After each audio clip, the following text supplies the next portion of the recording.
Boa tarde a todos, sejam todos muito bem-vindos a mais uma live especial da nossa querida União Espírita Carlos Chagas, nessa tarde de quarta-feira, dia 14 de abril, com muita alegria, com muito amor, que a gente traz aqui para o nosso estudo dessa noite, nosso querido irmão Evaldo Raia, da Casa do Caminho de Chico Xavier da Freguesia. Irmão, você me ouve bem? Ouço sim, muito bem. Seja muito bem-vindo. Para nós da União Espírita Carlos Chagas, é uma alegria muito grande poder tê-lo aqui conosco nessa tarde para esse estudo. Então, que Papai do Céu, que os bons espíritos nos acompanhem, que estejam nos orientando para que a gente possa ter realmente uma tarde agradável, uma tarde de estudo. Então, já quero deixar aqui registrado, vamos ver aqui que já tem algumas pessoas já participando da nossa live aqui. Deixa eu ver aqui. Então, eu já não estou conseguindo aqui. Mas, peraí. Ao vivo é mais emocionante. A Juliana, a Rita, de Jennifer Gama. Então, todos uma boa tarde para vocês. Sejam muito bem-vindas. É com muita alegria, mais uma vez, que a gente está aqui iniciando esse trabalho. Bom, então, aos recados da tarde. Lembrando que a nossa casa, nós estamos com as reuniões presenciais toda segunda e quinta-feira, a partir das 20 horas, sendo que, devido à pandemia, a gente está atendendo, a gente está recebendo as pessoas apenas com marcação prévia, apenas com agendamento. Então, aqueles que quiserem assistir a nossa reunião lá na nossa casa, por favor, tem que fazer um agendamento antes para a gente poder fazer essa logística melhor. E aqueles que não se sentirem à vontade ainda, para estar lá conosco, a gente tem toda quinta-feira e toda segunda-feira a nossa live, com a nossa radiação, para os desencarnados, para os encarnados, para os suicidas, e está tendo um retorno muito agradável, é um retorno muito, muito bom para todos nós. Lembrando também que a gente termina uma e já começa a outra, Devido esse cenário todo de pandemia que a gente está, mais e mais pessoas estão precisando da nossa ajuda, mais e mais pessoas necessitam que a gente possa estender as nossas mãos para ela. Então, a nossa cesta básica, lembrando que é todo o último domingo do mês, a gente sempre pede aqueles que puderem contribuir de alguma forma, seja com tempo, seja com alimento, seja com espécie, é muito, muito bem-vinda toda colaboração, toda a ajuda de vocês. Se vocês quiserem mais informações, é só acessar, é só entrar em contato com o telefone que aparece aí em cima na tela, que é o 97206-7590, ok? Então, para a gente começar a nossa ambientação, gostaria de ler aqui um trecho do livro Fonte Viva, psicografado pelo Chico Xavier, pelo Espírito de Emmanuel. Esse livrinho aqui, se vocês puderem depois, é uma leitura muito boa. Então, o item que caiu para nós nesta tarde é o 124, que ele diz o seguinte: não te canses, não nos cansemos de fazer o bem, pois a seu tempo ceifaremos se não desfalecermos. Isso quem disse foi Paulo, está no livro de Gálatas 6, capítulo 6, versículo 9. Quando o buril começou a ferir o bloco de mármore embrutecido, a pedra, em desespero, clamou contra o próprio destino. Mas depois, ao se perceber admirada, encarnando uma das mais belas concepções artísticas do mundo, louvou o cinzel que a dilacerava. A largata arrastava-se com extrema dificuldade, e vendo as flores tocadas de beleza e perfume, revolta-se contra o corpo disforme. Contudo, um dia, a massa viscosa que se amargurava converteu-se nas asas de graciosa e ágil borboleta. E então, enalteceu o feio corpo com que a natureza lhe preparava o voo feliz. O ferro, colocado na bigorna rubra, espantou-se e sofreu inconformado. Todavia, quando se viu desempenhando importantes funções nas máquinas do progresso, sorriu reconhecidamente para o fogo que o purificava e engrandecera. A semente lançada à cova escura chorou atormentada e indagou por que motivo era confiada. Assim, ao extremo abandono, entretanto, vendo-se transformada em arbusto, avançou para o sol e fez-se árvore respeitada e generosa, abençoando a terra que a isolara no seu seio. Não te canses de fazer o bem. Quem hoje te não compreende a boa vontade, amanhã te louvará o devotamento e o esforço. Jamais te desespere e auxilie sempre. A perseverança é a base da vitória. Não ouvides que ceifarás mais tarde em tua lavoura de amor e luz, mas só alcançará a dívida colheita se caminhares para diante entre o suor e a confiança sem nunca desfaleceres. Bom, irmãos, lendo tudo isso, eu gostaria de convidá-los a todos a fechar os olhos e levar o coração e o pensamento ao nosso Mestre Jesus, agradecê-lo pelo dom da vida, agradecer pela oportunidade de mais uma tarde de estudo, de conhecimento da sua doutrina essa que tanto nos esclarece, que tanto nos fortalece, que tanto nos auxilia, Pai. Amado Mestre Jesus, obrigado por todas as bênçãos que o Senhor tem feito em nossas vidas. E nesse momento eu quero entregar a vida de cada um que assiste e até aquele que não pode, nesse momento, estar assistindo, que futuramente irá assistir através dos nossos canais digitais, a vida dele em suas mãos, Senhor. Em especial, eu quero entregar a vida do nosso querido irmão Evaldo, que irá conduzir o estudo dessa tarde, para que a gente possa ser abençoado, que a gente possa sair dessa live diferente de como entramos. Pois tu diz que em tua palavra, e se 2 ou mais pessoas estiverem reunidas em teu nome, o Senhor se fará presente. Então, que o Senhor se faça presente neste momento, nos lares de cada um dos seus filhos que assistem essa live, Senhor, e que possamos, assim, ser abençoados e assim glorificar o seu nome hoje e sempre. Bom, nessa tarde de hoje a gente vai ter o estudo do Consolador Prometido. Então, irmão, um bom estudo para você. Se precisar de mim, é só chamar que eu aparecerei. Fique à vontade. Obrigado. Carlos, só uma dúvida. É até às 15h50 o meu tempo? Isso, exatamente. Tá bom. A gente porque se deixar, eu sou aposentado, então se deixar, eu vou falando até segunda-feira, entendeu? A gente vai o assunto, o assunto não se esgota, né? Graças a Deus, né? Muito obrigado, Carlos. Nada, obrigado a você. Que Jesus, o Divino Mestre, né? A palavra salvadora nos envolva para que a gente possa compreender um cadinho do seu evangelho de amor. E o que mais me deixa assim envolvido e emocionado no Evangelho segundo o Espiritismo é a sequência que o senhor Allan Kardec nos propõe de entendimento na organização, na codificação do Evangelho segundo o Espiritismo. E eu costumo dizer que esse capítulo 6 do Evangelho, o Cristo Consolador, é a minha base, quando nos momentos em que as preocupações, as tribulações da vida nos batem à porta, é nesse capítulo que eu recorro, porque eu encontro nesse capítulo o amparo que o Mestre nos deseja dar.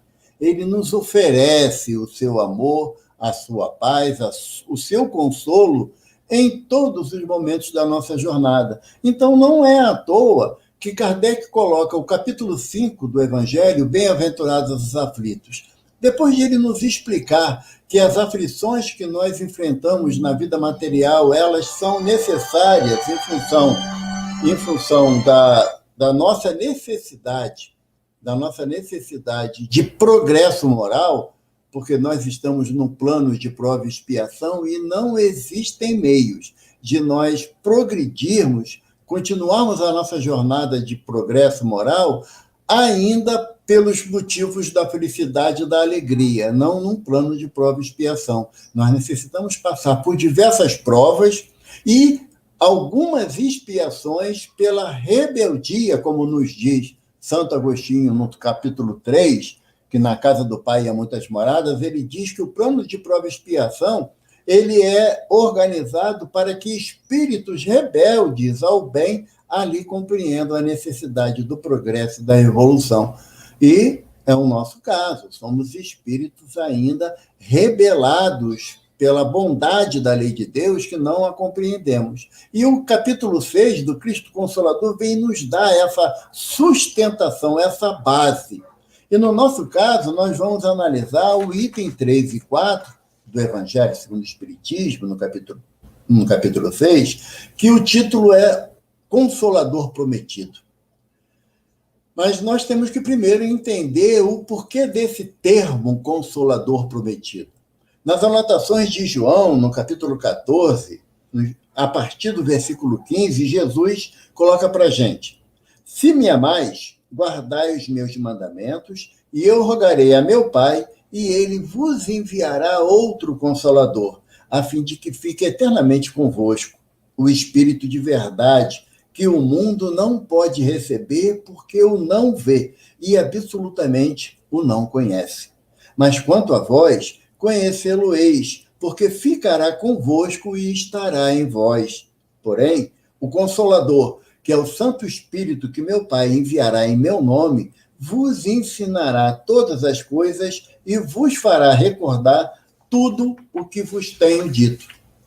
Quando o Rodrigo, da União Espírita Carlos Chagas, nos convidou para fazer a palestra, eu falei para ele que primeiro ia a minha gratidão por poder abordar um tema do Evangelho e dividir essas reflexões com os amigos da casa do nosso benfeitor Carlos Chagas, porque todas as vezes que a gente fala do Evangelho é quando a gente começa a perceber a importância e a necessidade que o Evangelho faz na nossa vida, não a vida da pessoa, da personalidade que é passageira, mas a falta que faz na vida de nós, espíritos imortais. O quanto que nós precisamos recorrer ao Evangelho de Jesus, porque nesse trecho, nesse capítulo de João, o capítulo 14, no 13, nós temos que nos adequar, porque no capítulo 13, Jesus está participando da chamada última ceia antes da Páscoa, onde houveram vários acontecimentos na ceia que marcaram a humanidade há mais de 2000 anos. Foi na ceia que Jesus, dizendo para os discípulos que era necessário que ele fosse entregue nas mãos dos inimigos e que ele iria desencarnar, e todo mundo já começou a conjecturar, né? Poxa, mas quem é que vai ficar no lugar do mestre, na chefia do apostolado? Aí Pedro falou, não, sou eu sou o mais velho, eu que vou assumir a responsabilidade de dirigir vocês. Aí o André falou assim, não, irmão de Pedro, não, mas eu também fui chamado junto contigo, se você pode, eu também posso. Aí João, que era um rapazola, falou assim, peraí, eu sou o discípulo amado, então quem vai ficar na chefia sou eu. Todo mundo riu dele, porque era um jovem ainda, não teria a maturidade necessária para aquela tarefa. E Jesus, ouvindo aqueles comentários sem lógica, sem razão, Jesus vai, tira a sua túnica, amarra uma toalha no seu quadril, pega uma bacia de água e começa a lavar os pés dos discípulos, numa demonstração de extrema humildade que até hoje nós não compreendemos. Por quê? Porque esse ato de Jesus de lavar os pés, de propor lavar os pés dos discípulos, era uma atitude que era comum ao servo, ao escravo de menor capacidade dentro de uma casa. Por quê? Porque ao escravo que não tinha a condição de ser preceptor dos filhos do seu senhor, ou seja, de ensinar a ler, escrever os filhos do Senhor, ou ele não tinha condições de auxiliar nos serviços de casa, ou ele não tinha possibilidade de ir para a cozinha fazer um alimento, ou cuidar dos animais da casa, era aquele escravo de menor serventia dentro de uma casa, é que era dado a tarefa de quê? De quando chegasse um visitante, tivesse com uma vasilha, uma bacia com água, para poder lavar os pés do visitante. Mas por que lavar o pé, né? A mania de lavar o pé, esse simbolismo de lavar o pé. Nós temos que nos lembrar que Jerusalém, a cidade, a Judéia em si, no verão, é um clima muito seco, muito calor lá. E você andar pelo deserto de Jericó até chegar a Jerusalém, quando você chega, o calor tão intenso que quando você é oferecido a você uma bacia com água fresca para você lavar os pés, aquilo te refresca até o perispírito, de tanta alegria que dá de colocar os pés numa vasilha com água bem, bem fria. Então, lavar os pés era um ato de amor e de carinho que o dono da casa oferecia ao visitante. E Jesus se coloca nessa condição de escravo mais humilde, mais humílimo diante daqueles homens que disputavam quem ia ficar no lugar dele. E aí Jesus fala, aquele que for o maior seja o menor, aquele que quiser ser servido seja o servo de todos. As lições do mestre eram constantemente da sua boca abençoada saíam lições. Por isso que Pedro, quando Jesus, após o advento de uma das multiplicações dos pães e peixes, lembra disso, né, no Sermão da Montanha, Jesus, depois da prece contida, agradecendo a Deus aquele benefício da multiplicação do pão e do peixe, quando ele abre os olhos, ele vê que a multidão já tinha se dispersado. Então Jesus pergunta, onde todos? O discípulo disse, mestre, depois de alimentados, todos foram embora. Aí Jesus perguntou, e vós também não irão? Aí Pedro levanta e fala assim, e aonde, mestre? Se só tu tem palavra de vida eterna. Então, todas as palavras que Jesus proferiu ao longo da sua jornada física aqui na Terra são palavras de vida eterna. Então, cada uma tem um peso, tem um simbolismo, um significado muito grande para o nosso aprendizado. Então, quando o mestre reúne os discípulos e coloca nesse momento, como João nos narra, essa proposição, se me amais, guardai os meus mandamentos. Olha a condicionante que Jesus nos coloca. Se me amais, guardai os meus mandamentos. E eu rogarei ao Pai, e ele vos enviará outro Consolador. Gente, olha só. Vamos analisar um pouquinho, tentar entender essas palavras de Jesus, que não é atividade muito fácil, porque às vezes a gente, no afã de querer explicar, fala assim, Jesus quis dizer isso ao falar dessa forma. Eu não falo porque eu acho que é muita pretensão minha, um espírito tão limitado que nem eu, querer entender o que Jesus queria falar sobre esse fato. Então, me basta eu entender ali, tentar entender de acordo com a minha possibilidade, tirar um entendimento das palavras do mestre de acordo com as minhas possibilidades. Então, se Jesus fala, se me amais, guardai os meus mandamentos, ou seja, para eu entender o amor de Jesus e devolver esse amor numa possibilidade mínima ainda, eu tenho que seguir os mandamentos do mestre. Eu tenho guardar nesse sentido aí, não é chegar, você abrir uma gaveta, botar tudo lá dentro, o evangelho lá dentro, ponto, guardei o mandamento do mestre. Não. Guardar é você assimilar e desenvolver, a partir da sua assimilação, as palavras de Jesus. Então, se nós amamos o Mestre, nós devemos seguir as suas orientações, seguir os seus exemplos, porque os exemplos é que nos faz acreditar na nossa transformação. Nessa proposta, Jesus diz que ele rogará ao Pai, e o Pai vos enviará outro Consolador. O que Jesus está falando? O primeiro, o grande Consolador que nós recebemos é o Mestre, é Jesus, que veio nos trazer o consolo do amor de Deus. Porque ele nos fala, o primeiro mandamento, amarás a Deus de toda a tua alma, de todo o teu entendimento, de todo o teu coração. Este é o primeiro. E o outro, tão importante quanto este, é amarás o teu próximo como a ti mesmo. Então, o amor é a grande novidade que Jesus veio nos trazer através da mensagem do Evangelho, que ele recebe do Pai Celestial. Por que é o amor a grande novidade? É o próprio Mestre que nos fala. Jesus, falando de João Batista, ele relata: até João Batista, o reino dos céus era conquistado pela força, pela violência. Ele está se referindo à trajetória do povo hebreu até aquele momento, que conquistou a terra prometida pela guerra, pela violência, as várias guerras que o povo hebreu se envolveu com diversos povos, até ali o reino dos céus era conquistado pela violência. Eu, porém, vos trago o amor.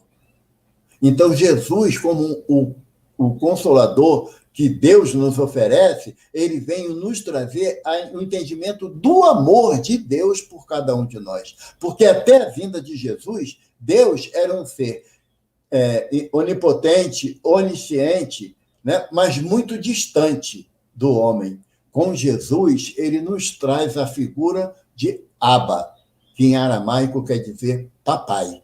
Jesus veio nos trazer uma proximidade, uma relação de pai para filho amorosa, intensa, sem nenhum receio, sem nenhum desvio de pensamento.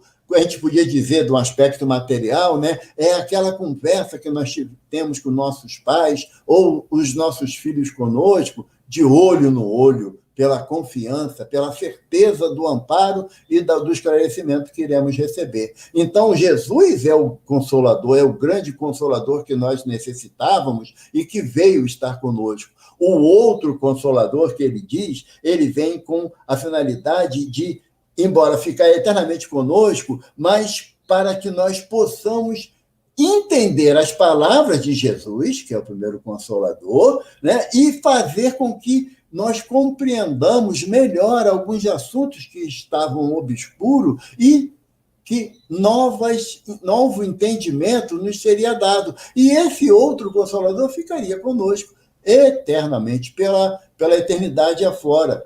E aí o pessoal fala assim, não, mas há quem diga que o Consolador prometido, ele é o Espírito Santo que se manifestaria nas igrejas. Só que Jesus fala que o Consolador prometido que virá é o Espírito de verdade que o mundo não pode receber, porque o não o vê e absolutamente não o conhece.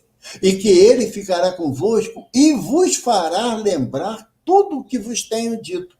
Então, se é tudo que Jesus disse foi lembrado, será que esqueceu tão rápido assim? Porque no Pentecoste, né, na festa das tendas do povo hebreu, quando os apóstolos foram tomados por manifestações espirituais falando em diversas línguas de todos que estavam ali presentes, muitos associam esse fenômeno como sendo o fenômeno do Espírito Santo que veio na forma de Consolador prometido. Mas espera aí.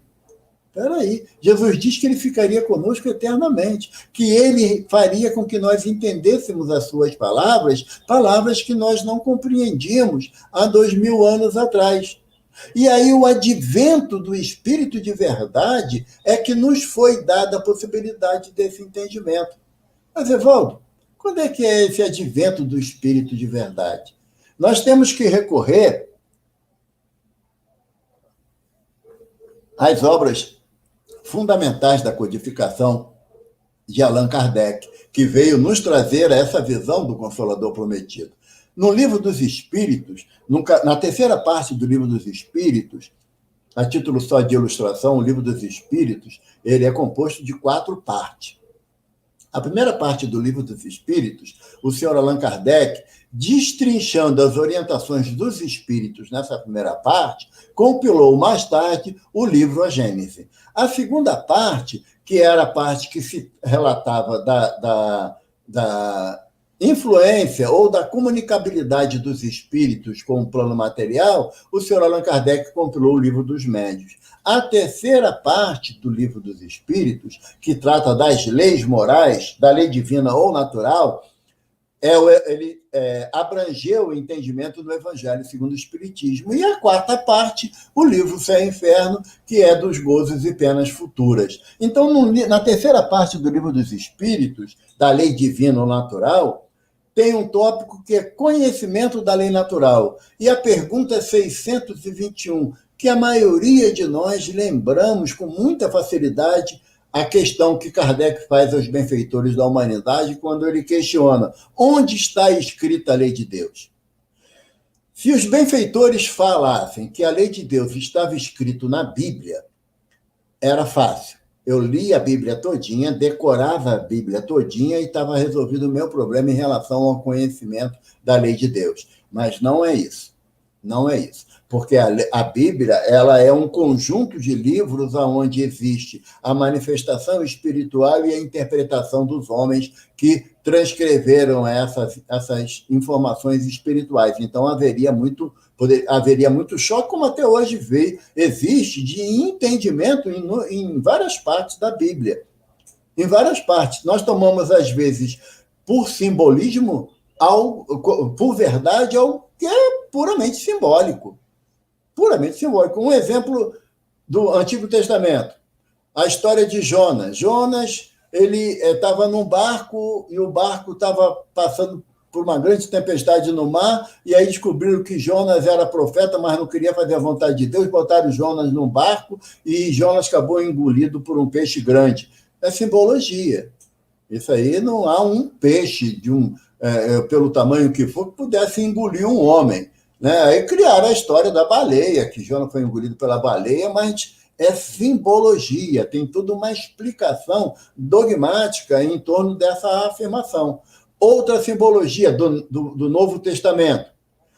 Porque Jesus foi tentado no deserto por Satanás. É simbólico, não é a expressão literal da forma. Então, nós temos que entender que por isso que a lei de Deus não está grafada na Bíblia, porque ela carece de informação e de explicação. E aqueles povos lá do Oriente, do Extremo Oriente, que a cultura deles não está associada com a cultura nem da unicidade de Deus, do Deus único, e nem, muito menos, do conhecimento das palavras de Jesus. Eles, então, ficariam fora da lei divina, porque não têm um acesso à Bíblia? Não. Os benfeitores, diante da pergunta de Kardec, onde está escrita a lei de Deus, eles simplificam a resposta: na consciência. E aí, quando fala que a consciência é atributo do espírito, não é atributo do homem, é atributo do espírito. A lei de Deus está gravada na nossa consciência, porque quando fomos criados simples e ignorantes, mas com o entendimento, com a consciência de um ser superior, que é Deus, então isso aí é comum a toda a criação. Todo espírito tem gravada na sua consciência, ou seja, no seu íntimo, ou na palavra do benfeitor Emmanuel, né? No livro Emmanuel, psicografado por Chico, Emmanuel diz que a consciência é um juiz incorruptível. Ou seja, a gente não pode burlar a nossa consciência, porque quando está errado, a voz da consciência fala e o simbolismo da humanidade coloca, né, a voz da consciência como o espírito bom e a voz daquele que quer que burle a consciência, o espírito mau. Não existe essa figura. A consciência é um juiz incorruptível.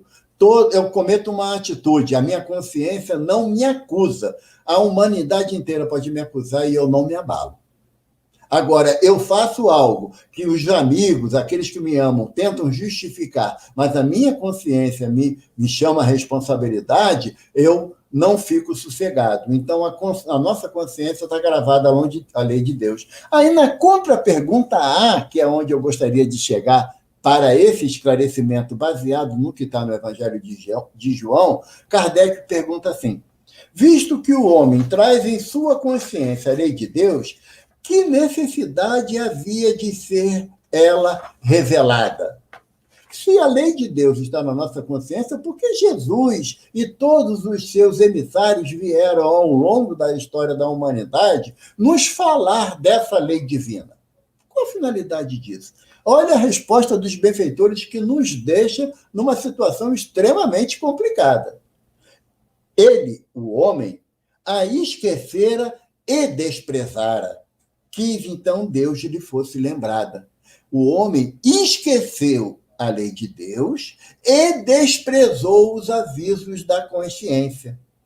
E baseado nesse ato voluntário da nossa liberdade, do nosso livre-arbítrio, então era necessário, e Deus entendeu que era necessário Jesus vir para falar e exemplificar para a gente o amor que ele, Deus, tem por cada um das suas criaturas. Então, por isso que Jesus fala que o Consolador Prometido vem na posição de nos lembrar os seus ensinos. Ele que é o Consolador, o primeiro Consolador que Deus oferece à humanidade. E o Consolador prometido por ele, aquele que viria esclarecer e lembrar muitas coisas das suas palavras, vem com a finalidade de cumprir também um ato de amor de Deus para que nos lembrássemos da palavra do Mestre e dos ensinamentos que Deus coloca em nós através da lei divina ou lei natural.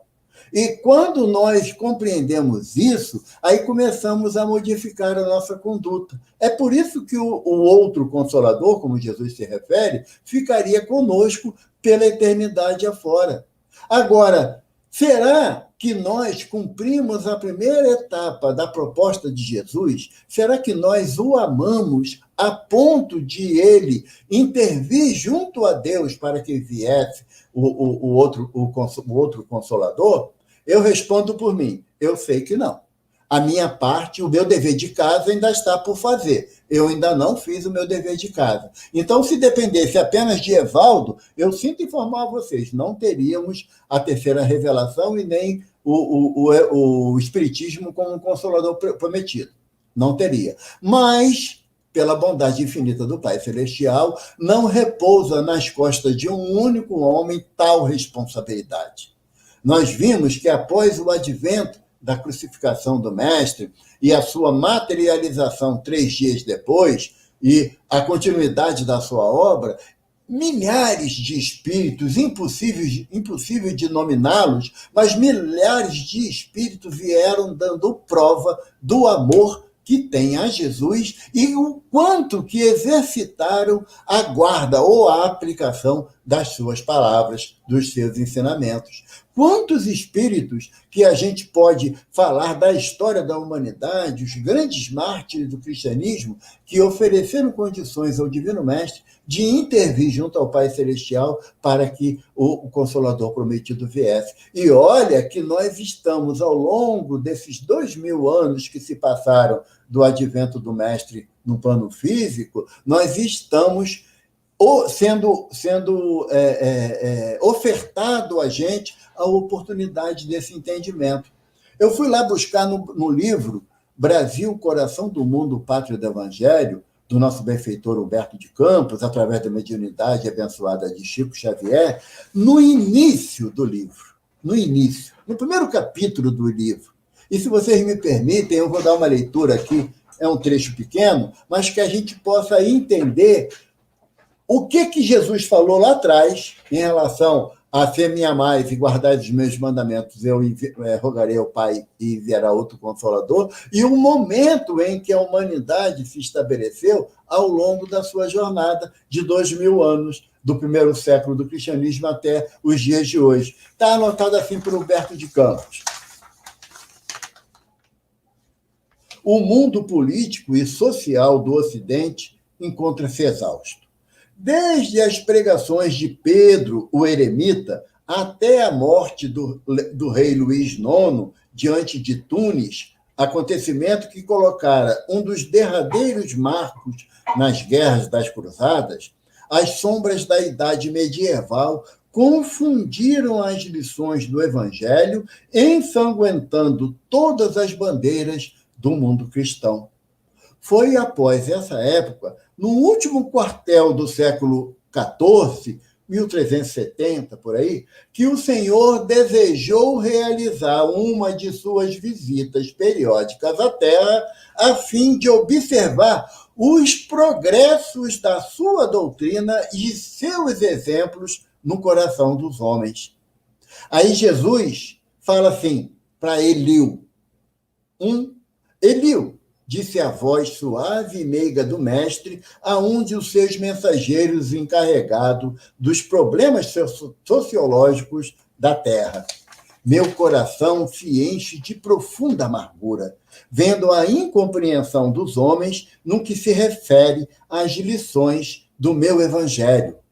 Por toda parte é a luta fratricida, como polvo de infinitos tentáculos a destruir todas as esperanças. Recomendei-lhes que se amassem como irmãos, e vejo-os em movimentos impetuosos, aniquilando-se uns aos outros como cães desvairados. Olha só, Jesus está dando uma demonstração aqui na pena de Humberto de Campos que acompanha os nossos desvarios desde sempre. Desde a época em que ele veio à matéria nos dar os exemplos do seu amor e de completa e profunda obediência aos desígnios de Deus. E nós ainda temos a dificuldade do seu entendimento. Nesse mesmo livro, que caso algum irmão não compreenda, eu recomendo do fundo do coração que leia, que é uma coisa maravilhosa, uma história muito bonita da proposta do Evangelho de Jesus para essa terra bendita, como nos diz Humberto de Campos, aliás, Emmanuel, né, numa mensagem através de Chico, ele diz que o Brasil, minha gente, é o coração do mundo. Não por opção nossa, por destinação espiritual. Agora, quanto a ser a terra, o coração do mundo, a pátria do Evangelho, aí esse daí não está, não. Aí vai depender de cada um de nós com as nossas atitudes de transformação íntima, para que o Brasil sendo o coração do mundo, ou seja, abrigará todos os povos de forma fraterna, e isso já acontece entre a gente, com as graças de Deus. Agora, quanto a ser a pátria do Evangelho, aí nós temos que fazer a nossa transformação íntima para que esse fato se estabeleça.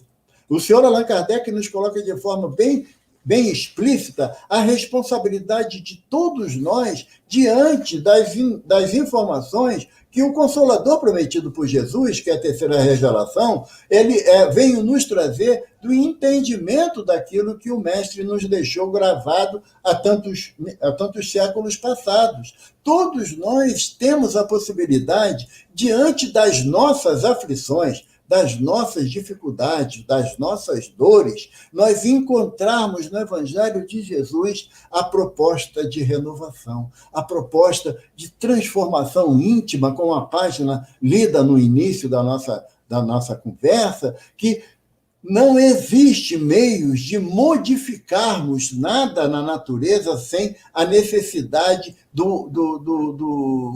da ação individual.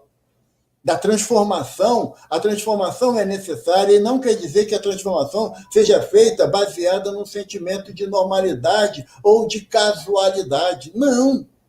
Para que nós transformemos os nossos corações a ponto de compreender que o Espiritismo é um Consolador prometido, mas não para que possamos colocar isso como numa condição de privilegiados de Jesus e os outros, coitados, que não têm essa percepção, estão lá, Deus dará. Não, nada disso. A finalidade de nós entendermos que a doutrina espírita é o Consolador prometido, é que nos envolve a responsabilidade de levar o entendimento do Evangelho a toda a gente. Como assim, Evaldo? Como levar o entendimento do Evangelho? Através da prática. Não é através da palavra. A palavra esclarece, sem dúvida alguma, mas só o exemplo arrasta. A única possibilidade de que eu faça diferença com o meu semelhante em relação ao Evangelho de Jesus é a minha prática do Evangelho. É a minha prática do Evangelho. Como Jesus nos propõe, né? Se você ama igual o publicano e o fariseu, que diferença faz isso? Qual a diferença que você faz amando à luz do Evangelho, amando aqueles a quem você ama, aqueles que te amam, os familiares e amigos? Não. Se quiseres fazer diferente, ama até o inimigo. Ama até aquele que não te quer bem, aquele que não compreende a tua proposta de mudança íntima. A proposta que o Consolador Prometido nos traz é uma proposta de caridade ativa, efetiva, e não simplesmente a caridade mental de ficar fazendo prece por aqueles que estão sofrendo. É hiper necessário. Mas o que eu faço? Qual o movimento que eu faço com o intuito de minorar a dor daquele que eu sei que está sofrendo? Na impossibilidade de fazer alguma ação, a prece tem grande valor, sem dúvida alguma. Mas o que eu caracterizo como impossibilidade? Como que eu vou entender que eu não tenho condições de ajudar quem está sofrendo? Ou eu vou escolher, se for um parente meu, então eu me desdobro, mesmo diante de um momento de pandêmico, eu me desdobro para fazer o que é necessário. Agora, se não for parente meu, alguém há de fazer.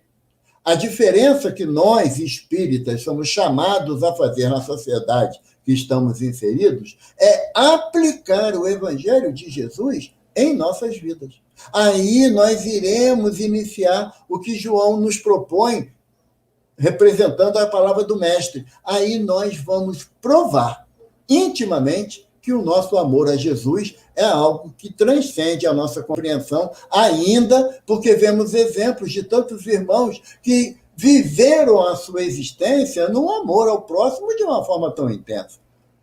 A gente vai ver Martin Luther King Jr., o quanto que ele abriu mão da sua tranquilidade, entre aspas, para uma sociedade racista, mas ele fez valer a voz daqueles que eram menos que tinham menos possibilidade de fazerem se ouvir.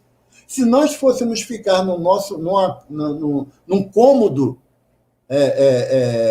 do nosso lar, né, na nossa zona de conforto, é muito triste a notícia na televisão, como eu sofro de ouvir o sofrimento dos outros, mas eu não faço nada em relação a isso. Eu não faço nada. A irmã Dulce, aquela missionária da caridade lá no estado da Bahia, em Salvador, quando ela só tinha um pulmão, e o único pulmão que ela tinha, a capacidade de ação dele era de 60%. Então era muito propensa ela ter pneumonia. Quando ela ficava internada, era um desacerto. Os médicos tinham quase que amarrar a irmã Dulce na cama, porque ela, tão logo facilitavam com ela levantava da cama dela, mesmo com pneumonia, com febre alta, e ia nas outras enfermarias ajudar aqueles que estavam precisando, dando comida na boca de enfermo que não conseguia levantar, e a enfermagem não dava conta de cuidar de todo mundo.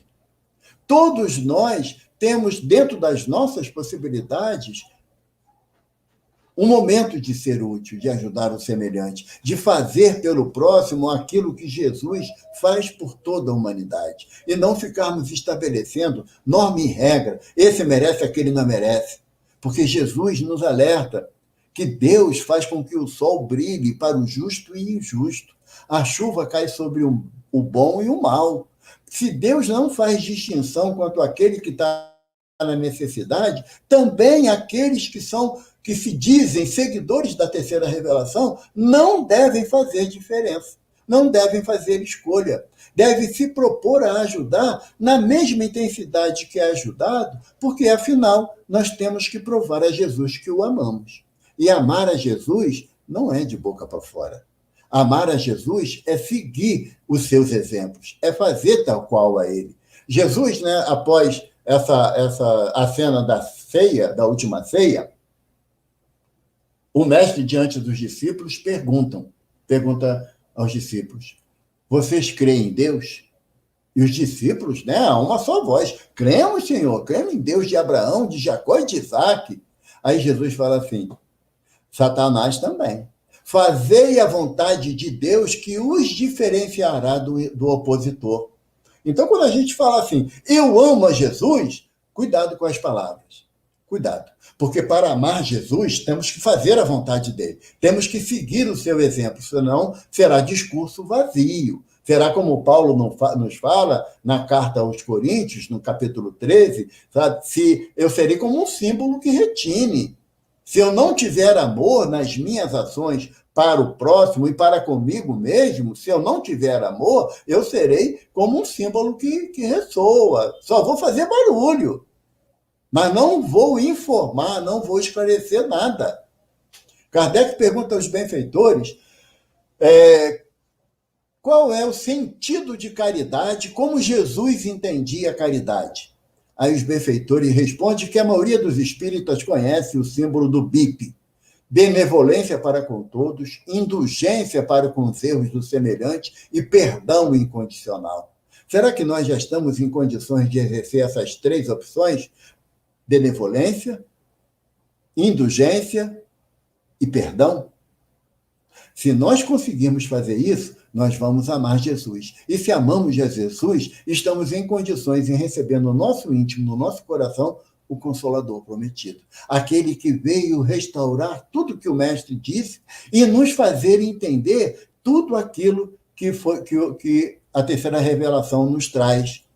Porque o fato, antes de começar o nosso estudo, a nossa irmã Rita estava falando que ela tem 3 anos de doutrina. E uma vez, sabe, Rita, o Carlos, eu comentando com um amigo, eu disse que eu cheguei na doutrina espírita aos 16 anos de idade.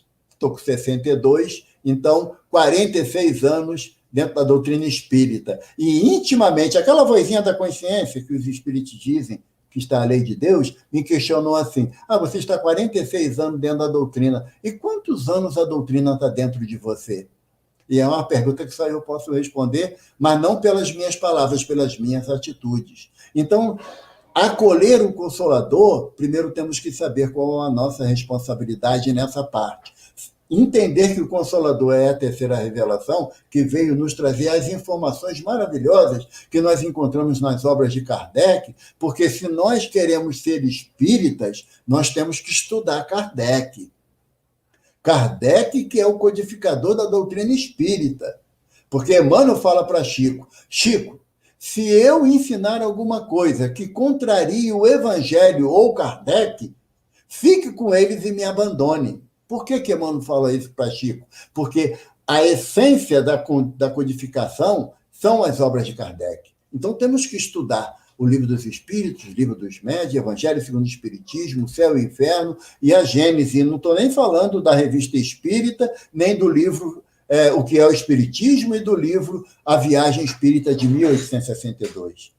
Para que possamos compreender a missão do Evangelho e da terceira revelação em nossas mãos, em nossas vidas, nós temos que buscar, lá no capítulo 17, Sede Perfeito, o que o Espírito de verdade nos fala, as 2 orientações que ele nos dá. Espírita, amai-vos, é a primeira. A segunda, espírita, instruí-vos. Então, vamos estudar, para que nosso amor seja um amor efetivo de prática do bem, do amor e da caridade, principalmente para aqueles que ainda não nos compreendem, para aqueles que ainda não conseguem nutrir por nós um sentimento de amor, de carinho. Mas eles não têm obrigação de me amar. Agora, eu tenho obrigação de amá-los, porque, como diz o Chico, ao outro eu dou direito de ser como bem entende. Quanto a mim, eu tenho a responsabilidade de ser melhor a cada dia. Muito obrigado, que Jesus nos abençoe e o Consolador Divino renove-se sempre na nossa vida, num propósito sincero de transformação íntima, na busca da paz, do amor e da caridade fraterna. Graças a Deus. Graças a Deus, irmãos. Obrigado pelo estudo, obrigado pela essa tarde maravilhosa, que tenho certeza que a gente aprendeu muito, né? Aprendeu muito sobre esse Consolador aí, né? Que a gente possa deixar ele entrar em nossas vidas, a gente possa abrir o coração para que a nossa vida seja transformada. Bom, como eu falei inicialmente, vamos aos recados novamente. Eu falei inicialmente, mas nunca é demais. Eu esqueci de falar logo no início. Aquele que nos assiste pelo Instagram, já se inscreveu no nosso canal. Se ainda não, dá um joinha, se inscreve na nossa página para que a gente possa crescer cada vez mais, que a gente possa atingir mais e mais corações através desse lindo trabalho que a gente desenvolve com todos vocês, tá bom? Lembrando também da cesta básica, todo aquele que puder contribuir de alguma forma, seja com tempo, seja com mantimento, seja em espécie, enfim, qualquer ajuda nesse momento de pandemia que a gente está vivendo é muito bem-vinda, né? A gente, na última cesta básica, se eu não estou enganando, a gente atendeu 117 famílias, a gente começou isso antes da pandemia, a gente atendia cerca de 40, e hoje a gente já está em torno de 117, me corrijam depois se eu estiver errado. Mas graças à ajuda de vocês é que a gente consegue dar todo esse suporte, toda essa ajuda para todos os irmãos que necessitam, porque sem a ajuda de vocês a gente não conseguiria fazer esse trabalho é feito para vocês, né?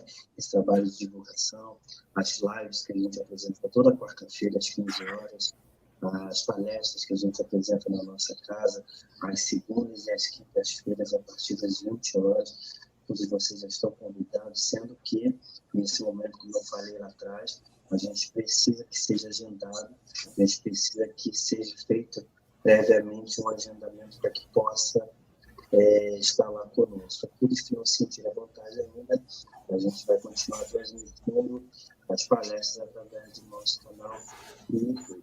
Tá bom? E lembrando também da nossa evangelização, todo domingo, a partir das 16 horas também, virtualmente. No momento a gente está fazendo dessa forma, enquanto a gente ainda não voltou com a normalidade, né? Então, às 16 horas de domingo, a gente também tem um encontro marcado com a cidade, com a criançada, com os adultos, enfim. Todos vocês são nossos convidados para a gente poder estar junto para começar bem a semana, né? Então, irmão, eu quero desejar aqui, dar um abraço a todo mundo, todos os irmãos lá da Casa do Caminho, lá da freguesia, dizer mais uma vez que é uma alegria, foi uma alegria muito grande ter você conosco nessa tarde, uma tarde de estudo, uma tarde de alegria, uma tarde de amor. Eu queria pedir, né, para que você, envolvido ainda nesse espírito de amor, que a gente possa terminar essa live com a sua prece de encerramento. Pode ser? Eu necessito muito. Não, muito obrigado. Muito obrigado. Buscando a figura inigualável de Jesus em nossa retina espiritual, podemos visualizar o Mestre andando à beira do lago de Nazaré, naquela tarde que se encerra um dia de trabalho árduo na prática do bem, do amor e da caridade fraterna. Dirigimos-nos para o Mestre, ciosos do seu olhar amoroso e receber de suas mãos benditas o carinho de tantos séculos esperados por tantas dificuldades já vividas. Colocarmos-nos aos pés do divino amigo e receber de sua boca bendita a oração que tantos ainda necessitamos, quando ele nos diz: vinde a mim, benditos de meu Pai. Vinde a mim, vós que estáis cansados e sobrecarregados, que eu vos aliviarei. E aqui estamos, Mestre, em nome do nosso benfeitor Carlos Chagas, para que busquemos o teu coração bondoso, para que o teu olhar amoroso envolva todos aqueles que passam por tantas dificuldades nessa terra santa e bendita. Por aqueles irmãos que muitas das vezes se deixam levar pelo pensamento do desânimo e pensam, Senhor, em abandonar a vida física. Ah, Senhor, permita que os teus trabalhadores retirem desses corações essa vontade tão perniciosa para a nossa condição de espíritos imortais. Mas também te pedimos, Jesus, que o teu olhar amoroso envolva cada lar, Senhor, que chora a ausência dos seus entes queridos que retornaram ao plano espiritual, mas também possa envolver, Jesus, aqueles que retornaram ainda desconhecendo a verdade da vida verdadeira, da vida espiritual, e se encontram ainda tão confusos e tão conturbados, que os teus mensageiros possam ampará-los, envolvê-los e dar a eles a esperança desse Consolador prometido que tu nos enviaste, em nome de Deus. Sê conosco, Jesus, abençoando os nossos lares, fortalecendo o nosso propósito de transformação íntima para caminharmos, Senhor, em direção a Ti, para frente e para o alto, com as graças de Deus. Graças a Deus. Graças a Deus. Então, uma boa tarde a todos, um beijo no coração. Fiquem todos com Deus, que a paz do nosso Mestre Jesus esteja presente sempre na vida de todos vocês. E mais uma vez a gente se encontra amanhã, a partir das 20 horas, nesse mesmo canal, ou aqui pelo YouTube, ou lá na nossa casa, tá bom? Um beijo no coração, fiquem com Deus. E até uma próxima, que seja muito breve, Evaldo. Muito obrigado, um abraço a todos aí do Carlos Chagas, tá? Obrigadão. Obrigado. Tchau, tchau.